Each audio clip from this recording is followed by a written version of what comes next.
ஸ்ரீ குருவாயூரப்பன் திருவடிகளே சரணம். இன்னைக்கு நாம் இந்த தசகத்தோட 9வது ஸ்லோகத்தை பார்க்கலாம். முதல்ல வார்த்தைகளை பிரித்து சொல்லலாம், பிறகு ஒவ்வொரு வரியும் சேர்த்து சொல்லலாம். இத்யோசிஷித்வயி கதே நிருபநந்தனோசௌ. இத்யோசிஷி त्वयि गते नृपनन्दनोऽसौ.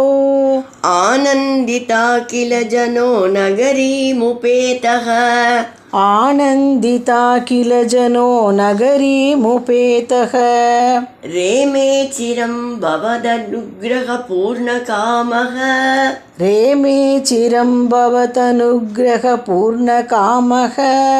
ताते गते च वनमादृतराज्यभारः.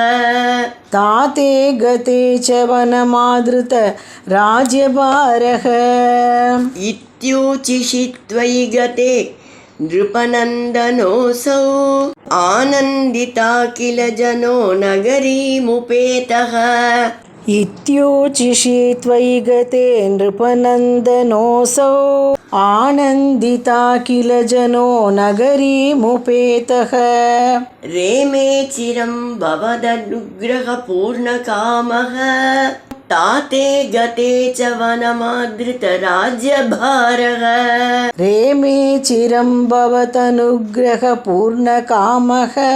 ताते गते च वनमादृतराज्यभारः. இப்போ நாம் இந்த ஸ்லோகத்தோட வார்த்தைகளை பிரித்து அர்த்தங்களை பார்க்கலாம்.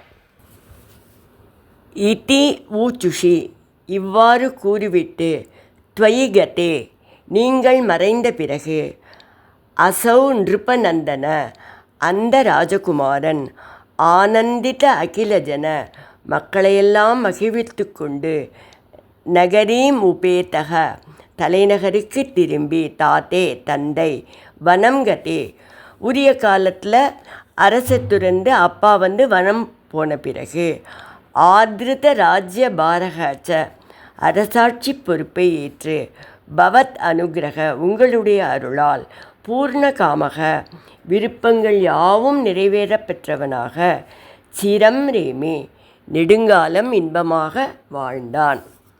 இப்போ இந்த ஸ்லோகத்தை முழுவதுமாக பாராயணம் பண்ணி இதோட முழு அர்த்தத்தையும் பார்க்கலாம். இத்யோசிஷித்வயி கதே நிருபநந்தனோசௌ. ஆனந்திதா கில ஜனோ நகரீமுபேதः. ரேமே சிரம் பவதனுக்ரஹபூர்ணகாமः. தாத்தே கதே ச வனமாத்ருதராஜ்யபாரः. துருவனுக்கு முன்னாடி பிரசன்னமாகி வரங்களையெல்லாம் பகவான் அழித்துவிட்டு மறைந்தார். பிறகு துருவன் தலைநகருக்கு திரும்பினான். நாட்டு மக்கள் எல்லாரும் அவரை அன்போடு சந்தோஷமாக வரவேற்றார்கள். தந்தையும் மனம் திருந்திய சுருச்சியும் கூட துருவனை மகிழ்ச்சியோடு வரவேற்றனர். பிறகு உத்தானபாதர் உரிய காலத்தில் அரசை துறந்து வனத்துக்கு போய்விட்டார். துருவன் அதுக்கப்புறம் அரசாட்சி பொறுப்பை ஏற்று ரொம்ப நன்றாக ஆட்சி புரிந்தார். உங்களுடைய அருளால் எல்லா விருப்பங்களும் நிறைவேற்றப்பட்டு நெடுங்காலம் இன்பமாக வாழ்ந்தான் என்று பட்டதிரிகள் சொல்கிறார்.